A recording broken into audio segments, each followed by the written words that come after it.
ጭራሹኑ ኒኩሌር የሚባል ነገር እንዳታነሳ ወደ ታች ተጎትቶ ድርድሩ ከአሜሪካ ጋር ሲደረግ የነበረው ተጎትቶ ይቼ ማብላላት መጠን ምናምን ብሎ ነገር የለም። አሁን ኒኩሌር የሚባል ማብላላት ነገር እንዳታረግ። በቀይ መሐረብ ትዝ ይለኛል፣ ቦምቡን ራሱ በቀይ መሐረብ ከላይ የተቋጠረች ነች። እሷ ልክ ስትደርስ ብሎ አኒሜሽን ይዞ መጥቶ ቦምቡ እየገለጸ ነው የሚያሳየው ሲፈነዳ ኒኩሌር ቦምብ። ከዛ የገባበት ደግሞ አለ ሆርሙዝ፣ አንደኛው ቅርቃር ደግሞ አሁን የመጣው እሱ ነው። ሙሉ ለሙሉ ፈንጭተውበታል አየሩን ማለት ይቻላል የኢራንን። ግን በዛ ብቻ አይጨረስም ጦርነት ኖርማሊ። እሷም ተኩሳለች፣ እነሱም ብዙ ቦታዎችን አውድመዋል። ግን ያላት መሳሪያ ተመናምኗል የሚለውን በቅርብ ጊዜ ራሱ የአሜሪካ መስሪያ ቤት ባወጣው መግለጫ ከግማሽ በላይ የሚሆኑ መሳሪያዎቹ እንደውም አልተጠቀመችም እንዳሉ ናቸው። ኢራን ኒኩሊየር ብትይዝ እስራኤልን ታጠፋታለች የሚል እምነት የለኝም። እኔ የኢራን ጥፋት የምለው እንደውም ኢራን ኒኩሊየር አለመያዟ ነው።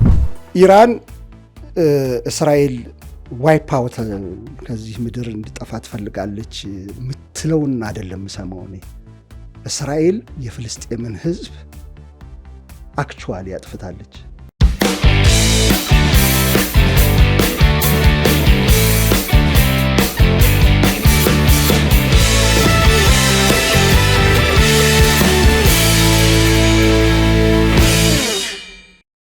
ጤና ይስጥልን በመላው ዓለም የምትገኙ ውድ አንድ አፍታ ቤተሰቦች እንደምን አላችሁ? እነሆ አንድ አፍታ ትንታኔያችን ተጀምረዋል። በዛሬው አንድ አፍታ ትንታኔ የምንመለከታቸውን ጉዳዮች እናስቃኛቸው። የመጀመሪያ ጉዳያችን በአሜሪካ እስራኤልና በኢራን መካከል የተቀሰቀሰው ጦርነት አሁንም እልባት ሳያገኝ ቀጥሏል። 2 ወር ገደማ ያስቆጠረው ጦርነት በድርድር ለጊዜው ጋብ ያለ ቢሆንም አሁን ወደ ዳግም ግጭት ሊያመራ ይችላል የሚል ስጋት አይሏል። አሜሪካና ኢራን የጀመሩት ድርድር ውጤት ሳያመጣ ኢራን ወደ ኃይል ጥቃት ልትመለስ እንደምትችል እየተጠቆመ ነው። ትራምፕም አንዴ ወገቤን አንዴ ደግሞ እርምጃ ወስዳለሁ በሚል አወዛጋቢ አቋም ይዘው ይገኛሉ። ይህ ጉዳይ ወዴት ያመራል የሚለውን ጉዳይ እንመለከታለን። ምናልባትም ኢራን ላይ ጦርነቱ የሚቀሰቀስ ከሆነ ዳግመኛ ወዴት ያመራል፣ ከምስራቅ አፍሪካ ቀጠናዊ ሁኔታ አንጻርስ ምን አንደምታ አለው የሚለውን ጉዳይ እንመለከታለን። ሁለተኛው ጉዳያችን ቲፒኤልኤፍ ከሰሞኑ የቀድሞው አስተዳደሩን ለመመለስ ያሳለፈውን ውሳኔ ተከትሎ በፌዴራል መንግስቱና በህወሓት ኃይሎች መካከል ከፍተኛ ውጥረት ተፈጥሯል። ይህ ውጥረት ወደ ጦርነት ለመመለስ የሚደረግ ዝግጅት አካል ነው እየተባለ ነው። ህወሓት የጀነራል ታደሰ አስተዳደርን በይፋ አግዶ ከሰሞኑ የራሱን ወይም ደግሞ ከቅድመ 2013 ጦርነት በፊት የነበረውን በጨረባ ምርጫ ተብሎ የሚጠቀሰውን ያን አስተዳደር ለመመለስ ዝግጅት ያደረገው ተብሏል። አስተዳደሩ ከተመለሰ የፌዴራል መንግስቱና የትግራይ ጣፋንታ ምን ሊሆን ይችላል? ጦርነት ይቀሰቀሳል ወይስ ደግሞ ሌላ ድርድር ሊፈጠር ይችላል? ሁኔታው ወዴት ሊያመራ ይችላል የሚለውን ጉዳይ እንመለከታለን። አብራችን እንድትቆዩ በአክብሮት እንጋብዛለን። አሚጎ እንደምን አለ? እንኳን ደህና ቆይ። ዛሬ እንግዲህ ዘሩባቤል የለም ከኔ ጋር ቆይታ የምናደርገው የመጀመሪያው ጉዳያችን እንግዲህ የኢራንና የአሜሪካ ድርድር ጉዳይ ነው። 2 ወር ገደማ አስቆጠረ ኢራንና የአሜሪካ እንደዚሁም የእስራኤል ጦርነት ከተጠበቀው በላይ በቀናት ውስጥ ያልቃል ተብሎ በሳምንታት ሲባል አሁን 2 ወር አስቆጠረ። አሁንም ድርድር ወይም ደግሞ የተኩስ አቁም ሁናቴ ላይ ያሉ ቢሆንም ድርድሩ የመሳካት እድሉ በጣም በከፍተኛ ደረጃ እየጠበበ ነው የሚገኘው። ከዛ ይልቅ እጅ ልሰጥ ተቃርባለች የምትባለው ኢራንም በዚህ ፋታ ውስጥ ይበልጥ አቅሟን አጎልብታ እንደምትገኝ በግልጽ እያሳየች ነው ያለችው እና ጥቃት ልትፈጽም እንደምትችል እየተጠቆመ ነው። በአንጻሩ ደግሞ የአሜሪካ አቅም ተዳክሟል ወይም ደግሞ አሜሪካ ከፍተኛ ውድቀት ነው የገጠማት የሚል እንግዲህ የአውሮፓ ሀገራት መሪዎች ጭምር በይፋ እየተናገሩ ነው። አሚጎ ባንተ ግምገማ አሁን በኢራንና በአሜሪካ መካከል እንደዚሁም በእስራኤል መካከል ያለው አሁናዊ ሁኔታ ምን ደረጃ ላይ ነው የሚገኘው? ወደስ እያመራ ይመስላል? እንግዲህ የአሜሪካ የእስራኤልና የኢራን ጦርነት ከምለው እኔ በእኔ እምነት አሜሪካና እስራኤል ኢራን ላይ የከፈቱት ጦርነት ብለው ለመመርጠው እንደኔ ነው። ሰው አሁን ሌላ ሊወስድ ይችላል። ቆይ እንዳልከው 2 ወራት በላይ ረዝሟል። በትንሹ ነው የገመገሙት አሜሪካና እስራኤል የኢራንን አቅም። እንግዲህ እስራኤል ከባድ አቅም አላት፣ የሞሳድ ይባላል ስለላ። አሜሪካም እንደዚሁ ከፍተኛ የስለላ ችሎታ አላት፣ ከነ ሂማን ፓወርም ገንዘብም ኤሌክትሮኒክስ መሳሪያዎችም ማለት ነው አለ ይባላል። የሳተላይት መረጃዎችም ኤቭሪቲንግ። ግን የገመገሙት ነገር በኋላ ከፔንታጎን የሚወጡ ምስጢሮች እንደሚያሳዩት ነገር ትክክለኛ ኢራን ያላትን ትክክለኛ አቅም ያገናዘበ አልመሰለኝም። ያሰቡት የነበሩት ከፍተኛ መሪዎችን አያቶላውን ጨምሮ ከላይ ያሉት መሪዎችን ቶሎ ገሎ ከታች የሚመጣው መሪ ሊደራደር የሚችል ለዘብተኛ ሊመጣ ይችላል ብለው ያሰቡ ይመስለኛል። እሱም አልተሳካም። እንዳውም ከረር ያለ አቋም ያላቸው ፍጭት ነበረ በኢራን። ኢራን እንግዲህ 3 ማዕዘን ነው አስተዳደሯ። ፓርላማው አለ፣ የክለሪክ የሃይማኖት አባቶች አለ፣ ሪፐብሊካን ጋርዱ አለ፣ አብዮታዊ ዘቡ ማለት ነው። እነዚህ ናቸው የሚወስኑት እና አሜሪካና እስራኤል በወሰዱት እርምጃ እንዳውም የነዚህ ባላንስ ተሸራርፎ አሁን IRGC የሚባለው አያቶላውን የተኩት ልጃቸው ከረር ያለ አቋም ያላቸው፣ በIRGC በኩል ደግሞ ከሞቱት የባሱ ሰዎች ስለመጡ ጡዘቱ እየጨመረ ሄዷል ተብሏል። እና በዛ በኩል ስታየው ክስረት ነው እንጂ የመጣው ተደራደር እናቆመዋለን ከላይ ከገደልንባቸው በኋላ ይንበረከካሉ የሚለው ነገር አልመጣም። እንዳውም አንተ እንዳልከው መሳሪያዎቹን ኢራን ያላት መሳሪያ ተመናምኗል። በእርግጥ የአየር መቃወሚያ መሳሪያዎቹን መጀመሪያ በጣም አውድመውታል። ከውስጥ በወጣ ሚስጥር እነሱም ካድ ያሏቸውን አገር ሸጠዋል ያሉትን በስቅላት ምናምን ከርተዋል። ግን ሙሉ ለሙሉ ፈንጭተውበታል አየሩን ማለት ይቻላል የኢራንን። ግን በዛ ብቻ አይጨረስም ጦርነት ኖርማሊ። እሷም ተኩሳለች፣ እነሱም ብዙ ቦታዎችን አውድመዋል። ግን ያላት መሳሪያ ተመናምኗል የሚለውን በቅርብ ጊዜ ራሱ የአሜሪካ መስሪያ ቤት ባወጣው መግለጫ ከግማሽ በላይ የሚሆኑ መሳሪያዎቹ እንዳውም አልተጠቀመችም እንዳሉ ናቸው። እንዳውም ይሄ በእኛ በተከታተልነው መሰረት እንጂ ሌላ ድብቅ መሬት ውስጥ የተደበቀ ሊኖር ይችላል ሁሉ የሚል ከዛ በላይም ግምት እንዳለ እንደውም ሌሊቱን አዲስ የሚሳኤል ክምችቷን አንደርግራውንድ ያለውን እያሳየች ነበር። ምናልባትም ያሁል ጊዜ እጄ ከቃታው ያልተነሳም ትላለች። ትራምፕ አሁን የቀረበላቸውን የድርድር ፕሮፖዛል የቴህራንን ካልተቀበሉ ይሄው አሁንም አቅም አለኝ አጠቃችኋለሁ የሚል አንደምታ ያለው ነው። አሁን እንግዲህ ወደ ድርድሩ ሲገባ ፓኪስታን ነች አደራዳሪ። ፓኪስታን አደራዳሪ በመሆኗ እንትኗ ከፍ ብሏል። እዛ አካባቢ ኢሜጇ ለምትለኝ ህንድ ትልቅ ሀገር ነች እዛ። ህንድ ግን የእስራኤል ወገንተኛ ሆና ተገኝታለች። የቆጠራት አልነበረም ማለት ይሄን ያህል ሚና ትጫወታለች ብሎ የቆጠራት አልነበረም። ግን አሜሪካ ሄዱ ሰውየው የፓኪስታኑ። ኢራንን እንደ ኢስላማባድ እንደ ፓኪስታን የሚያውቃት የለም ማለት ትረምፕ የሚያውቃቸው የለም ኢራናውያንን አለ። ተቀበለው ማለት ነው ማደራደሩን። በኢራንም በኩል እንግዲህ ሺዓኑ እምነታቸው አንድ አይነት ነው፣ መሪዎቹም እንደዛው ናቸው። ስለዚህ ቅርርብ አላቸው። እነሱ ናቸው የያዙት። ግን የድርድሩን ሁለቱ ወገኖች ይዘው ምንድን ነው የሚመጡት ስትል አንደኛው ጨለም የሚያደርገው ይፈታ የሆነ የሚለውን በጣም የሚያጨልመው ነገር እስካሁንም እንዳየነው ያልተፈታበት ምክንያት እሱ ይመስለኛል። ሲጀመር በዋነኛነት የድርድሩ ማዕከል ኒኩሌር እንግዲህ የሆርሙዝ ምናምን በኋላ ከተዘጋ በኋላ የመጣ ነው። እሱ አልነበረም መጀመሪያ ኒኩሌር ነው። ኒኩሌሯን ከኦባማ ጋር ኢራን ከኦባማ አስተዳደር በነበረ ጊዜ አሜሪካ ስምምነት ነበራት፣ ICJOPA የሚባል በቃ ስምምነት በለው። በዛ ስምምነት መሰረት ኢራን የኒኩሌር ማንጠር ደረጃዋን በ3.6 እንድትገድብ 3.6% የክምችቷን ስቶክ ፓይል የሚሉት እነሱ የነጠረው እንዳለ ሲመዘን 350 ኪሎ ግራም እንዲሆን እዛ ላይ ተስማምተው በቃ ከዚህ በላይ አልሄድም፣ ወደ ኒኩሌር መሳሪያም አላማውም የለኝም ብለው አማሪዋን ፈተዋ በሚለው የእምነት አካሄድ አይደግፉም የሚባሉ ነበር የበፊቱ መሪ። በዛ ተስማምተው ነበር። ትራምፕ ሲመጣ ቀደደው እሱን ስምምነቱን። ምክንያቱም ለትራምፕ ማንኛውም መሪ ከሱ በፊት የሰራ ነገር በሙሉ ስህተት ነው።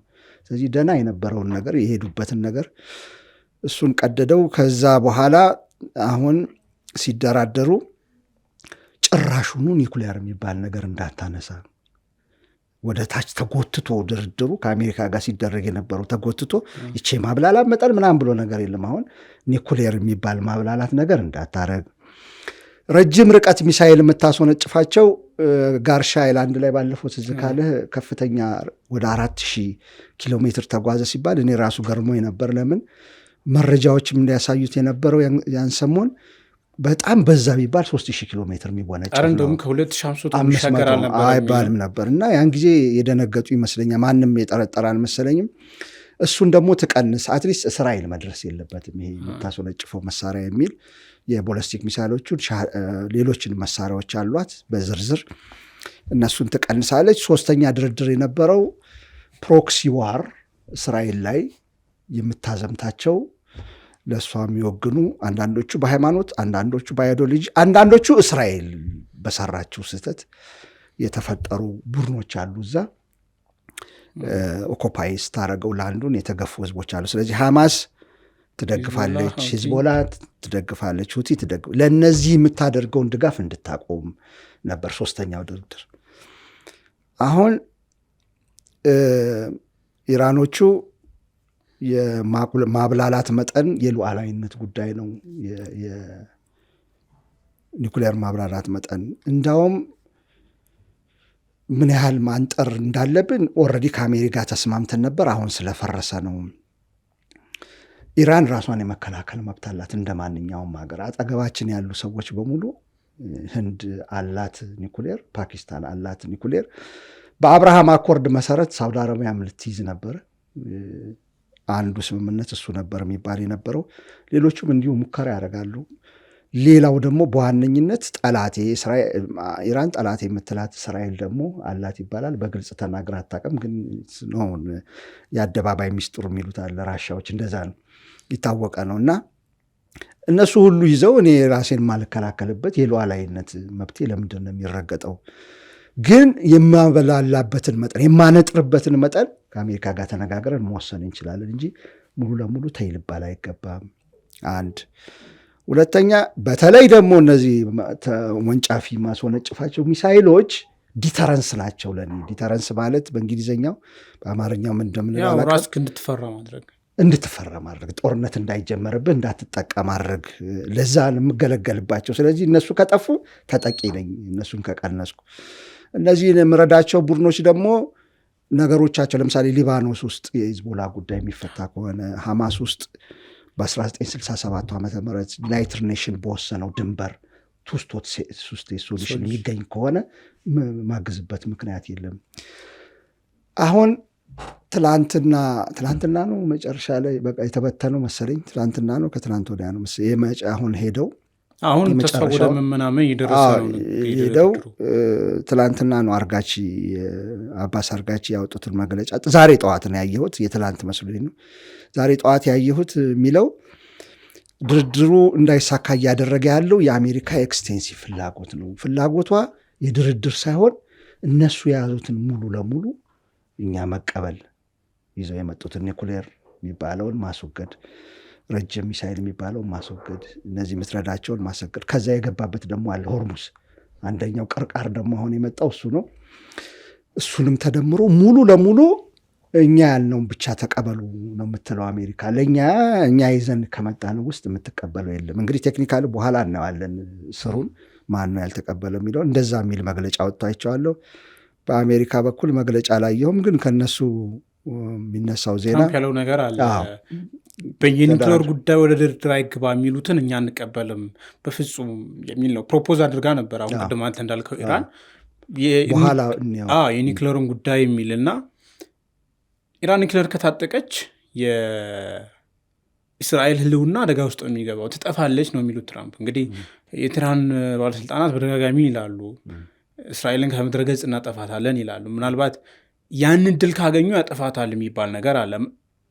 ቴህራን በራሱ ኒውክሌር አቅሟ በኦባማ አስተዳደር ዘመን በተደረገው ስምምነት 3 ላይ ሊሚትድ ነው ወይ? አሁን አዲሱ ሱፕሪም ሊደር በሳምንታት ውስጥ ኒውክሌር ቦምብ መታጠቅ እንድንችል ትእዛዝ ሰጥተዋል የሚል ነገር ሰምቻለሁ ከ2-3 ሳምንት ወዲህ ይመስለኛል። እና 60% ገደማ ደርሷል የሚል ነገር ይሰማል። ያ ደግሞ ምናልባት የኒክለር ቦምብ ለመስራት በጣም ቅርብ ነው ማለት ነው። የሳምንታት ዕድሜ ነው የቀረው ማለት ነው። እነዚህ እንዶቶች ስትገጣጠማቸው አሁን ያለው ሁናቴ ወዴት ነው ሊያመራ የሚችለው? እሺ ያው ድርድሩ ላይ ስለመጣን ነው እንጂ ቤዚካሊ የምንነጋገርበትን ስናወራ ከዚህ በፊት በተደጋጋሚ እዚህ ጋር ስለ ሁለቱ ሀገራት ስለ እስራኤልና ኢራን፣ በኋላ ደግሞ አሜሪካ በራሷ ፍላጎት ማለት መጀመሪያ አካባቢ እስራኤል ጎትታ ነው ያስገባቻት አሜሪካን እዚህ ጦርነት ውስጥ የሚባል ነበር። በኋላ ሲታይ ግን የትራምፕ አካሄድ ግልጽ እየሆነ የመጣው ምንድን ነው? ነዳጅ ጉድጓዶችን በዓለም ላይ ያሉ የክሩድ ኦይልም ዝቃጭ ያለበትንም ቦታም ጋዝም የተፈጥሮ ጋዝ ያለበትን ቦታዎች መያዝና መተላለፊያዎችን መቆጣጠር፣ በዚህ አማካኝነት አሜሪካ ዋና የዓለም ነዳጅ አቅራቢ እንድትሆን መስራት፣ ከነዳጅ ማቅረብ በጀርባ ዋጋው እየቀነሰ ሳይሆን ሌሎች ሀገራት መገበያየት የተውበትን ዶላር በዛው መመለስ ወደሚል ሀሳብ መጥተዋል አሜሪካኖቹ ማለት ነው። ከዚህ አንጻር ነው አሁን የሆርሙዝን ስናይ የምናየው። የአሜሪካን በዛ ጋር አስቀምጠው ከእስራኤል ጋር ኢራን የኔን አስተያየት ነው የምገልጸው። ኢራን ኒኩሊያር ብትይዝ እስራኤልን ታጠፋታለች የሚል እምነት የለኝም። እኔ የኢራን ጥፋት የምለው እንደውም ኢራን ኒኩሊየር አለመያዟን ነው። አትጠቀም ነበር ብዬ አስባለሁ። ሰዎቹ ለምን እንደተዘናጉ አልገባኝም። ለምንድን ነው እንደዛ የምለው? ለዲተራንስ ብቻ ነው አሁን ኒክሌር የታጠቁ ሀገራት ታስባለ? ማንም አልተኩሶ አያውቅም ካለ አሜሪካ በስተቀር። የመጨረሻው አሁን ምንድን ነው መሰለ ዓለም በጣም በጣም በከፍተኛ ኮምፕሊኬትድ በሆነ እንግዲህ ፍትጊያ ውስጥ ነው ያለው እና ከምናየው ነገር ነው ራሻ ኒኩሌር ተጠቅማ ዛሬም ብቻ ሳይሆን ነገስ አሁን ቶታሊ ማንኛውም ሀገር ይሁን አሁን ይህን ኒክሌር ላሳይህ ነው እስከታጠቀው ድረስ የሆነ ጊዜ ላይጠቀመው አይችልም ብሎ እንደው ለምን የተጠቀመ ሀገር ለምን አናወራም? አሜሪካ ተጠቅማለች እኮ ገባኛ ቦምብን። ስለዚህ እኔ የምፈራው አሜሪካ እንዳትይዝ ነው። ተጠቅሞ ያሳዩን እነሱ ናቸው። ኢራን እስራኤል ዋይፕ አውት ከዚህ ምድር እንዲጠፋ ትፈልጋለች ምትለውን አይደለም ሰማው። እኔ እስራኤል የፍልስጤምን ሕዝብ አክቹዋሊ ያጥፍታለች እንትና እንዳይመስል ዛቻ ሳይሆን በተግባር። ስለዚህ ፕሮፓጋንዳቸውን አይደለም ሰማው። ማን ይዞ ምን አደረገ? አቶሚክ ቦምብን መታጠቅ ከባድ ጉዳት የሚያደርስ ነው። የአሜሪካ ሰዎች ቢግ ፋት ቦይ የሚሉትም ሁለቱንም የሰሩትን ቦምቦች ለመጣል ሄሲቴት አላረጉም። ማለት ትንሽ እንኳን ገደብ እንኳን አልያዛቸውም። ስለዚህ ምፈራው እኔ ከዚህ በፊት ማን ነው ኤክስፒሪየንስ ያለው ይሄንን ይመጣል? አሜሪካ እኮ ነች። አሁን ራሱ እየተዋጉ በነገራችን ላይ ኒኩሌር ይመታሉ ብዬ የማስበው እስራኤልና አሜሪካን ነው። እነሱን ነው እንጂ ኢራንን ይነሳል እንደውም እነሱን ነው እንጂ ምፈራው። ለምን በአክቹዋሊ ስላሳዩኝ ማለት ነው። በሚወራው አይደለም። ዋይፕ አውት አረጋለሁ ያለች ሀገር ዋይፕ አውት ሳታረግ፣ በነገራችን ላይ ዋይፕ አውት እጠርጋለሁ እስራኤልን ብቻ ሳይሆን ከሁለተኛው ዓለም ጦርነት ጀምሮ እስራኤል ኢራን ጦርነት ከፍታ አታውቅም። ጦርነት ተከፍቶባት ያውቃል። በማን ድጋፍ? በአሜሪካ ድጋፍ። ማንን አስነስታ? ኢራቅን አስነስታ ተጠቅታ ተከላክላለች። ስለዚህ ምንድን ነው ጦርነት ቀጥታ ብቻ አይደለም። አሁን ከእስራኤል ጋር በፕሮክሲ ትዋጋለች። እሱን እንመጣበታለን። ስለዚህ ምንድን ነው የማየው እኔ እነሱ የሚያወሩትን አይደለም የማየው በተግባር ማን አደረገ? እስራኤል የምትባል ሀገር 48 ዓመተ ምህረት አልነበረችም እዛ ቦታ ላይ። 48 ዓመተ ምህረት ገብቷል በዩናይትድ ኔሽን። ከዛ በኋላ እስራኤል ይችን ከምታህል ሀገር ተነስታ ተስፋፍታ ትልቅ ሀገር ሆናለች። እኔ እስራኤል ተጠቂ ነኝ፣ እኔ እኮ ተጠቂ ነኝ ስትል አልሰማትም። የምትሰራውን ስራ ነው የማየው። እዛ የቀማችውን መሬት ያፈናቀለችውን ህዝብ፣ እሱ ማለት ፕራክቲካሊ መሬት ላይ ያለ የተተገበረ ነው። ኢራን አጠፋለሁ ስትል ማየው አጥፍታለች ወይ ብዬ ነው። ከዚህ በፊት አላት ወይ? ምን ያሳያል? ጦርነት ከፍታ ታውቃለች ወይ? አካባቢዋ ላይ ምን አርጋ ታውቃለች የሚለውን ነው እኔ የምወስደው። ሌላ ሰው የራሱ አረዳድ ሊኖረው ይችላል። ስለዚህ አሜሪካኖቹ እና እስራኤሎቹ በቀደም ዕለት ቤል መሀር የሚባል የአሜሪካን ሾው እንትን አለና ምን አለ መሰለህ፣ ኢትዮጵያ ነው እስራኤል ጦርነት ከፍታ አታውቅም፣ ሁልጊዜ ራሷን እየተከላከለች ነው አለ። አሁን ያቀረብከውን አርጊመንት ነው የሚያቀርበው። በፍጹም ታሪክ እንደዛ አይልም። የትኛውም አረብ የስድስቱ ቀን ጦርነትን በለው ከአረቦች ጋር ያደረገችው ጦርነት የመጀመሪያ ወደ ታች ለጥጥና ደግሞ ከ48 ከገቡ በኋላ ናቅባ የሚሉትን የፓሌስቲና ያፈናቀሉበትን በሙሉ እስራኤል ያልጀመረችው ጦርነት ሁሉም ያው ዲፌንድ እያደረኩ ነው ራሴን ይላል። በእርግጥ ይሄ ፋክት ምን እስከ ቅርብ ጊዜ ድረስም ጦርነቶች ታውጃለች፣ ግልጽ ነው። በእርግጥ የኢራንን ብናየው እሱ ሩቅ መሄድ አይጠበቅብን። ፕሪሚቲቭ ብላ ነው ያጠቃችው። ፕሪሚቲቭ ብላ አጠቃች። የሲናይ በረሃ ግብፅን ስትወር የሆነ ቡድን የሆነ ምንን በለው በእኛ እንትን ብርጌድ እንደ ብርጌድ በለው ከግብፅ አንዱ ብርጌድ ተነሳና ተንቀሳቀሰው። ለዛ ማን ነበር ያኔ ጎልድሜር ይሆን ወይ ቤንጎሪዮን ነው መሰለኝ ጠቅላይ ሚኒስቴር የነበረው፣ ሊወሩን ነው አለ ግብፅ። ስለዚህ ፕሪሚቲቭሊ አሁን ኢራን ላይ እንዳለችው ማጥቃት አለብን። ከዛ በኋላ እኔ አይደለም ምስክርነት የምሰጠው፣ ከጨረሱት በኋላ ጦርነቱን ከተስፋፉ በኋላ አይደለም ነበር ይላሉ እስራኤሎች። እንደዚህ ነው የሚታወቁት። ሊያጠቁን እኮ አልነበረም፣ ቦታውን እየቀየረ ነበር እንትኑ ብለው። ግን ምን አገኙ? በዛ ሰዓት ምን ተገኘ? መሬት ተገኘ እዛ አካባቢ በወረሩት መሰረት። ዓላማው እሱ ነው፣ ትልቋን እስራኤል መፍጠር ነው። ለዛ ነው ፕሪሚቲቭ ስትራይክ የምታደርገው። ለዛ ዓላማ ማይሆን አገር የሚቃወም አገር ካለ ትደበድበዋለች። እንደ ኢራን ግሬተር እስራኤል በዚህ ዘመን እውን ይሆናል ብለን የምታስበው አሁን ይላሉ ይላሉ። አይ ነው እንደሚሉ አውቃለሁ። እሺ ማለታቸው እንደውም ልትወ ብያለሁ። ለካ እንዳልሳሳት ማለት ብዙ ሀገራትን ነው የሚነካው። ግን ተዉት እንደ አሁን ዓለም ቁጭ ብሎ ከሴኔት ነው የሚባለው ይሄ እንትናቸው ጦርነት ሲያበቃ አይተዋል ምን እንደሚያደርግ። ልክ ጦርነት ረገብ ከሐማስ ጋር ንግግር እየተደረገ ነው ምናምን መባል ሲጀምር አንድ ሞሽን ያመጣሉ። ምን የሚባል ሴትልመንት እንጨምር ዌስት ባንክ ላይ። ከዛ ይጀመረው ይባላል። ትንሽ ገፋ ያደረጉና ያቆሙታል። ጦርነት ሲጀመረ አውሮፓውያኑ ምናምን ቱ ስቴት ሶሉሽን ምናምን ሊፕ ሰርቪስ ይሰጡና ትንሽ ያዘናጉና ከእንደገና የሆነ ሴትልመንት 3000 ምናምን ቤቶች መስራት። ዲስ ኢዝ አልቲሜት ፐርፐዙ ይሄ ነው መጨረሻ ላይ። አሁን ምን እያደረጉ ነው? ሊባኖስ ጋር ጫፍ ገብተው አንወጣም እያሉ ነው። ጎላን እንትን ላይ ሲሪያውን ሰውዬ አይሲሱን ካመጡት በኋላ አንወጣም። በቃ ይሄ ነው እኮ ዓላማው። እስከ መጨረሻው ከመጀመሪያው እስከ መጨረሻ የነበረው ዓላማ ይሄ ነው። ኢራን እዛ ካልኩሌሽን ውስጥ ለምትገባው ለዚህ ነገር እንቅፋት ነች እዛ አካባቢ። ለምን እነዚህ የተወረሩትን መሬቶች ህዝቦች ትደግፋለች ተብሎ ስለሚታሰብ እንቅፋት ስለሆነች ነው መመታት ያለባት። የኔ ነባብና እውቀት የሚነግረኝ እሱ ነው። ወደ እንትኑ ስንመጣ ግን ወደ ድርድር ስንመጣ በፊት ምን ብዬ ነበረ ስንወያይ፣ እስራኤል ታበላሸዋለች ይህንን ነገር። ይህን ድርድር ሰላም ሲሆን አትፈልግም። ብዙ ጊዜ ሰላም ልክ ሊመጣ ሲል ወይ ተደራዳሪዎች ይገደላሉ፣ ወይ በሞሳድ ወይ በድሮን። በቃ ስሩአውት ዜር ሂስትሪ ይሄ ነው ከድሮም ጀምሮ ብዬ ልክ ትራምፕ ተኩስ አቁም እናደርጋለን ምናምን ካለ በኋላ እስራኤል ትበጠብጣለች። አሁን እንዳልኩት ሊባኖስን መምታት ጀመረች። ከዛ ኢራን በቃ የለውበትም እዚህ ውስጥ ከተነጋገርነው ውስጥ ሊባኖስ ነበረችበት ብሎ አርጋቺ እንትኑን አወጡ። እንደውም ወረቀቱን ትዊተር ላይ ለጥፎ ነበር ሊባኖስ ላይ የሚደረገው ጥናት እንዲቆም። ከዛ በጣም ግፊት መጣ መሰለኝ ከኢራን። እንደውም አንድ ትዊት አረገ፣ እስራኤል ካሁን በኋላ አታጠቃም ሊባኖስን እንትና ትራምፕ ሲል የ10 ቀን ነው ምናምን ስምምነት አደረጉ።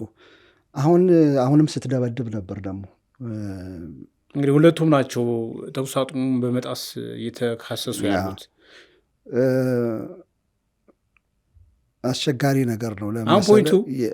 ፖይንቱ ሊባኖሱም ላይ ያለውን አየኸው፣ የፓኪስታኑን ድርድር አየኸው፣ ብዙም ተጨባጭ ውጤት እየመጣበት አይደለም። የሆርሙዝ ሰርጥም ተዘግቷል። ዓለምም በነዳጅ እንዳውም ክስ አቀርባለች ፓይራሲ ብላ እየታመሰ ነው ያለው እና አሁን ትልቁ ስጋት በዚህ እፎይታ ውስጥ አሜሪካና እስራኤልም ኢራን ወደ ማጥቃት፣ ኢራንም ደግሞ ከዚህ ቀደም የባሰ ከፍተኛ የማጥቃት አቅሟን ተጠቅማ ወደ መልሶ ግጭት ይገባሉ የሚል ነገር አለ። ፕላስ ደግሞ ሆርሙዝ ሰርጥ ብቻ አይደለም የባቤል መንደብም ቀይ ባህርም ሊታወቅ ይችላል የሚል ነገር አለ። ያ ከሆነ ደግሞ ኦልሬዲ ጦርነቱ እዛው ላይ ሳይሆን ወደ ዚህኛዎቹ የባህር መስበሮች እዛ አካባቢ ያሉ ሀገራትን እንደ እስራኤልም አለችበት እንደ ቱርክም ብዙ ሀገራትንም ኢትዮጵያንም ጨምሮ የሚያጣቅስ ነው የሚሆነው ማለት ነው። እና እንደ አይነት ስጋቶች ናቸው እየተነሱ ያሉት። በኢራን በኩል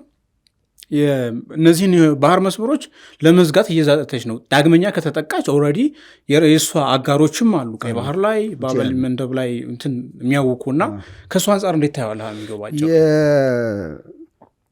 ጦርነቱ ይቀጥላሉ ወይ? ቅድም ካነሳናቸው ነገሮች የሚወጣ አይመስለኝም። አሜሪካ የኒኩሌር ጉዳይ ሳይሆን እሱ ከእስራኤል የሚመጣ ጫና ነው።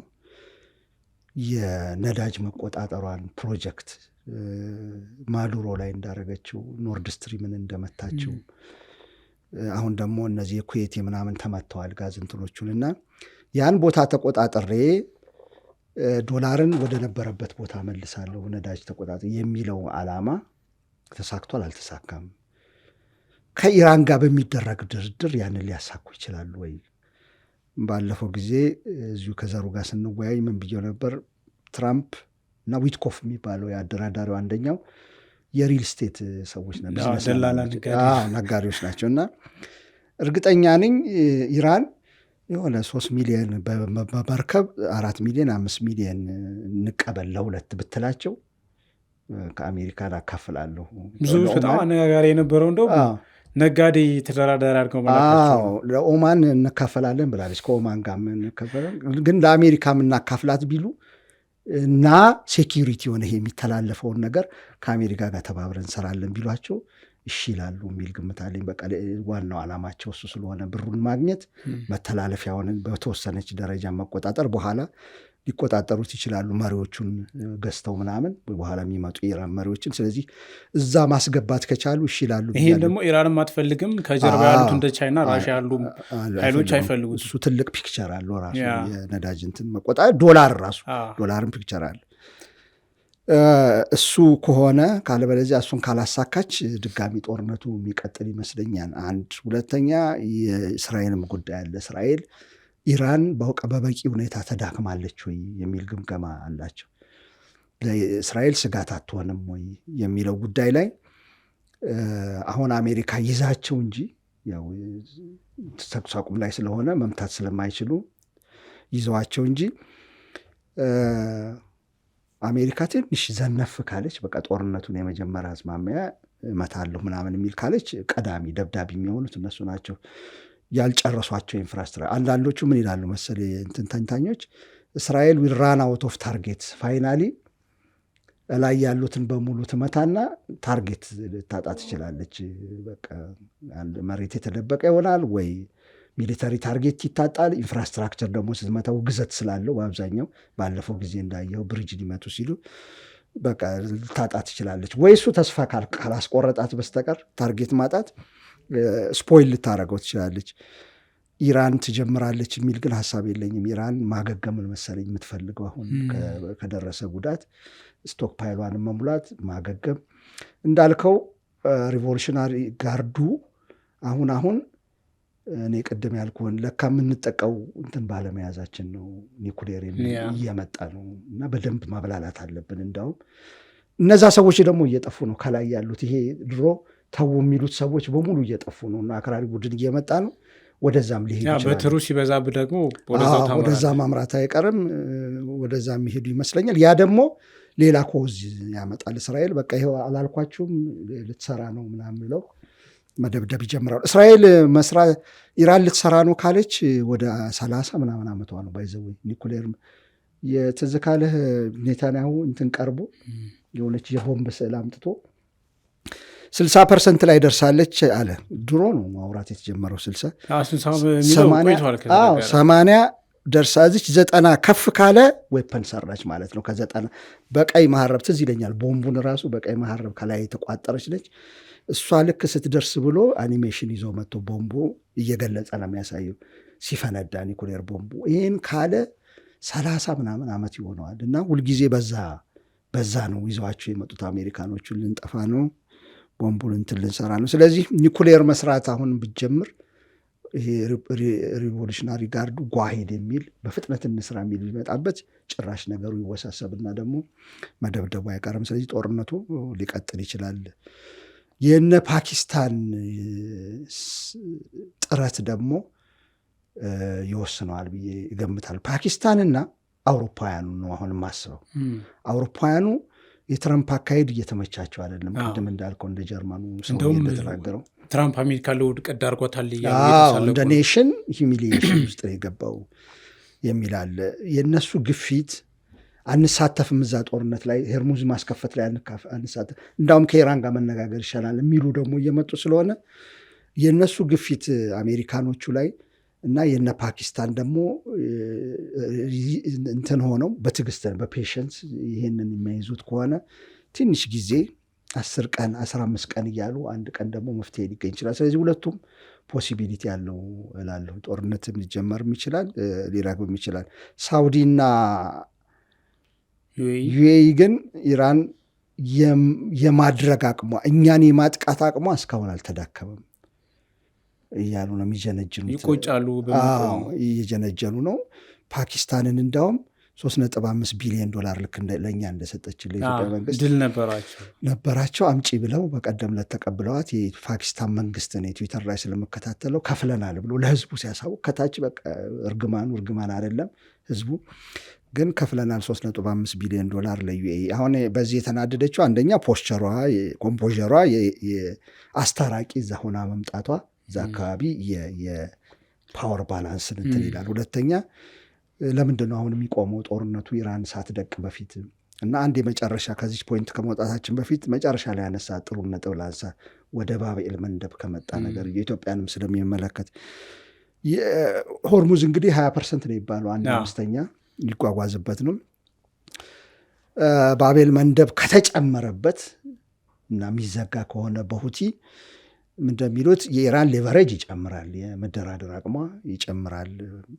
ከዛ ተዋናዮች ይበዛሉ ይገቡበት። ምክንያቱም እዚህ አካባቢ የኢራንና የቱርክና የእስራኤል እንትን እያፈጠጠ መጥቷል።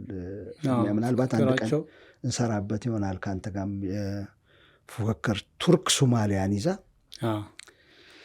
በማሰልጠን ኦፍሾር እና ኦንሾር የሆኑ ነዳጅ በማውጣት በመፈራረም ከዛ ደግሞ ሳተላይትና እንትን የምታመጥቅበት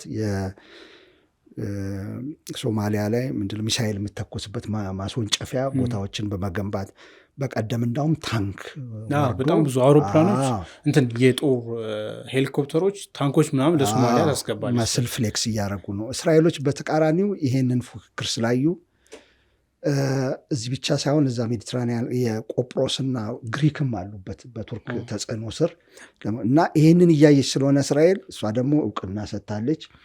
ውስጥ ለውስጥ የሚወጡ ለሶማሌላንድ ማለት ነው። ውስጥ ለውስጡ መረጃዎች ደግሞ የሚናገሩት የእንትን ሁሉ ጀምራለች ነው። እርግጠኛ አይደለንም እስካሁን ድረስ። አንተ ካለ መናገር ትችላለህ። የጦር ካምፕ በኦፊሻል ያልሆነ ይባላል። አሁን እሱ እንግዲህ ምናልባት ሪል ነው ሪል አይደለም ማለት ነው፣ ግን በሩመር ደረጃ ይነሳል። ምናልባት አሁን ከሰሞኑ ኦፊሻል አምባሳደሯን እንትና ኢንቮይ ነው ወይም አምባሳደር ወይም ምልክተኛ ሰይማለች እስራኤል በሶማሊያ። ይሄን ካደረገች ቱርክ እዛ ጋር መጥታ የምታደርገው የሚሊተሪ ዝግጅት እያለ እስራኤል እዛ ጋር የወታደራዊ ወይም ጦር ቤዝ ወይም ሌሎች እንቅስቃሴዎች አታደርግም ብሎ መጠበቅ በጣም የዋህነት ነው። ስለዚህ እሱ አሁን ቱርክ እንግዲህ ከኢራን ጋር ከእስራኤል ጋር ስታወዳድረው ነው እንጂ ከኢራን ጋር ፉክክር አለባቸው ከቀድሞ ጀምሮ። ግን ወይኒት ካምስቱ እስራኤል ለኢራን ይሻላሉ ቱርኮች ማለት ነው። እና ሁቲ ያለ እዚህ እስራኤል ምክንያቷ ምንድነው? ሶማሌላንድ ላይ ለመምጣቴ ዋና ምክንያት የምትለው ሁቲን በቅርብ መከታተል ይችላሉ፣ ባቤል መንደብ መግቢያው ላይ ከሆንኩ በኋላ አሉ። ቱርክ ደግሞ በዚህ ተቃራኒ የቆመች ሀገር ናት። እስራኤል ይሄንን ቦታ እንድትቆጣጠር የምትፈልግ አይደለችም ከራሷ ጥቅም አንጻር። የአካባቢው ይሄ ስፊር ኦፍ ኢንፍሉዌንስ የሚሏቸው አሉ። ከሁለተኛ ዓለም ጦርነት በኋላ ተጽዕኖ የሚያሳርፉባቸውን ሀገራት ወደ ራሳቸው መሳብ ነው የሚፈልጉት። እስራኤል ተቃራኒ ነች ከቱርክ ጋር። እሱ ውስጥ የኢራን ጉዳይ ተጎትቶ በሁቲ በኩል አድርጎ ቱርክና ኢራንን ሊያፋጥ ይችላል። እስራኤልን ሌላ ፍሮንት እንደማለት ነው። እዚህ ውስጥ ደግሞ ማን አለ? ከእስራኤል ጋር አብሮ የተሰለፈ የእኛ መንግስት አለ፣ የኢትዮጵያ መንግስት ማለት ነው። መጀመሪያ ለሶማሌላንድ እውቅና በመስጠት ደረጃ ደርዳር ተብሎ ነበር። ከዛ የእስራኤሉ ሰውዬ መጥተዋል፣ እዚህ ፕሬዚዳንቱ መጥተዋል፣ ያለውን የዘመናት ወዳጅነት ምናምን ተናግረዋል። ኢትስ ኖን ኦፊሻል የሆነ ዩኤኢ እስራኤልና ኢትዮጵያ እዚህ አሰላለፋቸው አንድ እንደሆነ የታወቀ ነገር ነው። ሩቅ ከሄድን ህንድንም መጨመር እንችላለን። በዛ በኩል አሰላለፍ ደግሞ በፓኪስታን፣ በሳውዲ አረቢያ እና አልቡርሃን በኩል ደግሞ መሄዳል። እኛ ጋር ሀሚቲ ያለ በኢትዮጵያ በኩል በአልቡርሃን ደግሞ አለ። እዛ ውስጥ ተገባ ማለት ነው። የኢራን ጉዳይ ተጎትቶና እኛንም ሊነካን ይችላል። እዚህ የአሰላለፍ ሂደት ውስጥ ከገባን ማለት ነው። ተጎትቶ የኢራን ጉዳይ። መልካም አሚጎ፣ ወደ ሁለተኛ ጉዳያችን ንግባ። ካለን ሰዓት አንጻር ሁለተኛ ጉዳያችን እንግዲህ ህወሓት ከሰሞኑ አክሱም ላይ ባደረገው ስብሰባ የቀድሞ አስተዳደሩ ነው ወይም ከቀድሞ 2013 ጦርነት በፊት የነበሩ አስተዳደር ለመመለስ ውሳኔ ያሳልፏል። የጀነራል ታደሰን ጊዜያዊ አስተዳደር አግደዋል። ይሄን ያደረገው ጠቅላይ ሚኒስትር አብይ አህመድ የጀነራል ታደሰን ስልጣን ለ1 ዓመት ማራዘማቸውን ተከትሎ ነው። ይህን ተከትሎ እንግዲህ አጠቃላይ በህወሓትና ፌዴራል መንግስቱ መካከል ያለው ውጥረት ከምንጊዜውም በላይ ያየለበት ሁኔታ ተፈጥሯል። ከዛ ባሻገር ደግሞ እንግዲህ በአጌንስት የፌዴራል መንግስቱ የሆኑ የታጠቁ ኃይሎች አዲስ ብቅ እያሉ ያሉትም ቀድሞ የነበሩትም የመሰባሰብ አዝማሚያ እያሳዩ ነው የሚል ነገር እየሰማ ነው። ከሰሞኑ ካርቱም ውስጥ ብዙ አይነት የታጠቁ ኃይሎች የታደሙበት ስብሰባ አለ። በሻዕቢያና በጀነራል ቡርሃን ኃይሎች አማካኝነት የተሰበሰበ ነው የሚል ነገር አለ እና አሁን ያለው ሁኔታ ከምንጊዜውም በላይ እንግዲህ አመቱን ሙሉ እንደውም 2 ዓመት ገደማ እንደ ጊዜ ግጭቶችም ሲኖሩ የነበረ አሁን ደግሞ ምናልባት አንዳንዶቹ ለመንግስት ቅርበት ያላቸው ሰዎች እንደውም ቲፒኤልኤፍ ታይም አሁን ነው ብለዋል። ምርጫም ለማስተጓጎል የአብይን ስልጣን ማራዘም የለብኝም የሚል ኮሚትመንት ውስጥ ገብተዋል የሚል ነገር አለ። ትጥቅ ያስፈታውን በዲዲአር ጭምር እያስገባ ነው የሚል ዘገባ ዛሬ ዋዜማ ራዲዮ ይዞ ወጥቶ ተመልክተናል። በቀጣይ አርብ ደግሞ አዲሱ ፕሬዚደንት ይሰየማል ተብሏል። አሁን ሂስቶሪካ ወይም ከኋላ ያሉትን እንትኖች ብዙ ጊዜ አንተም በሌላም ፕሮግራም ተመልክተናቸዋል እና አሁን ያለው ሁኔታ ወዴት ነው እያመራ ያለው? ምንድን ነው እየመጣ ያለው የሚለው የብዙዎች ስጋትና ጥያቄ ነው። አሚጎ እንዴት ታየዋል? እኔ የሰሜኑን ጉዳይ እንግዲህ ወደ ውስጥ አንገባም፣ ሰዓትም የለንም፣ ብዙ ጊዜ ማስተነዋል። ግን ሳስብ የነበረው የሚድል ኢስቱ ሁኔታ ይወስነዋል እያልኩ ነበረ። እዚህ ያለ አካባቢ ያለው አሰላለፍ ጦርነት ሰውም ይፈልጋል፣ ሎጂስቲክም ይፈልጋል፣ ሪሶርስ ይጠይቃል። እና ብዙዎች ምን ይላሉ መሰለ፣ ለምሳሌ እነ ጄፍሪ ሳክስ ካወቀው ታዋቂ ኢኮኖሚስት ነው።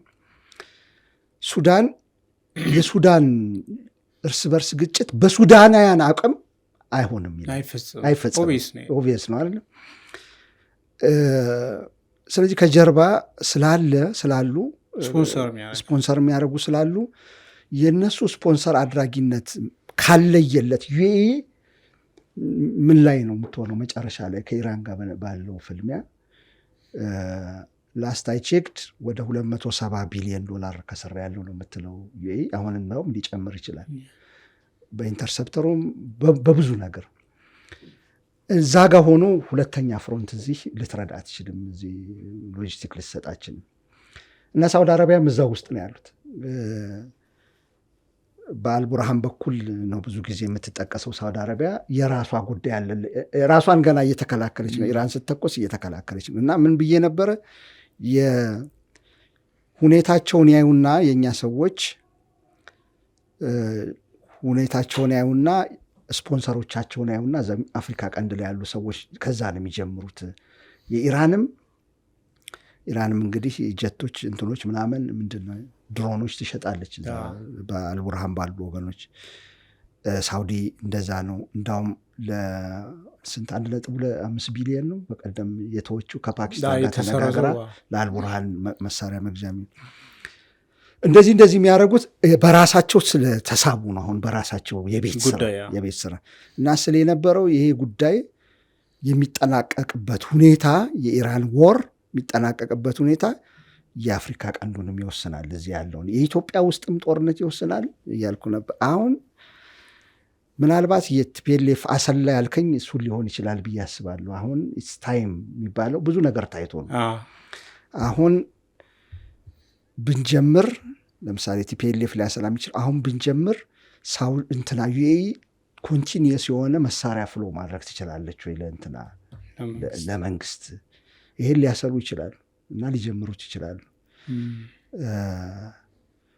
ጦርነቱ ከተጠናቀቀ የኢራን ጉዳይ ከለየለት ስቴብል ስለምትሆን በኋላ ግን በደንብ ኤርትራም እንደዛ ልታስብ ትችላለች። የኤርትራ በግልጽ ነው ኢሳያስ ሲናገር የነበረው። ባህር ዳር የሚራገፈው መሳሪያ፣ ደብረ ዘይት የሚራገፈው መሳሪያ በጠቅላላ ከዩኤኢ የሚመጣ ነው። ዩኤኢ ነው ውጊያውን የምታካሄድ ያለችው እያለ በፊት ለፊት ሲናገር ነው። እሱም ስሌት ሊያሰላ ይችላል። አሁን ያ ሲባል የእኛም ካውንተሮች እንደዛው ማለት ራሳችን እያወራው ነው እንጂ በዛም በኩል የፕሮክሲ ምለው ለዛ ነው።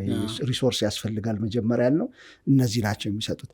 ያ ታይሚንግ አሁን ታይሚንጉ እሱ ነው ብለው ካሰቡ ምልክቶችም እንደዛ ነው የሚመስሉት አይደል?